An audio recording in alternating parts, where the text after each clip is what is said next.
Hello बच्चों, let's read the question. Question says to raise the temperature of a certain mass of gas by 50 degrees Celsius at constant pressure, 160 calories of heat is required. When the same mass of gas is cooled by 100 degrees Celsius at constant volume, 240 calories of heat is released.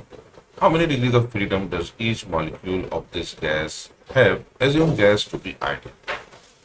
तो पहले case में constant pressure पर अगर हमने इसके temperature को raise किया है 50 डिग्री सेल्सियस, तो यहाँ पर हमारे पास है Q is equal to M C P into delta T. यानी हम बोल सकते हैं C P is equal to होगा, हम यहाँ पर मास फिक्स्ड है तो हम इसको नंबर ऑफ मोल्स की फॉर्म में ले लेते हैं।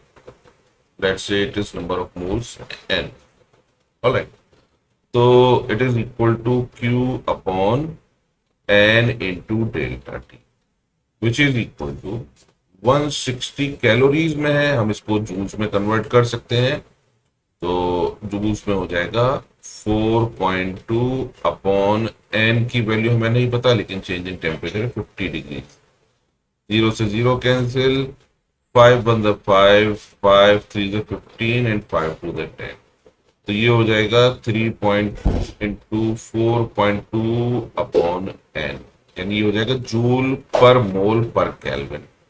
तो ये हो गई specific heat at constant pressure. फिर हम निकालेंगे specific heat at constant volume, जो कि नीचे दे रखा है। It is Q upon again N into delta T. Same gas है हमारे पास, सेम मास है, यानी सेम नंबर ऑफ मोल्स होंगे। तो क्यू की वैल्यू हो जाएगी 240 into 4.2 divided by n into change in temperature is 100 degrees। तो यहाँ पर ये हो जाएगा 2.4, ये हो जाएगा 2.4 इंटू 4.2 अपॉन n। अब जैसा कि हम जानते हैं Cp minus Cv, Cp upon Cv is equal to होता है गामा।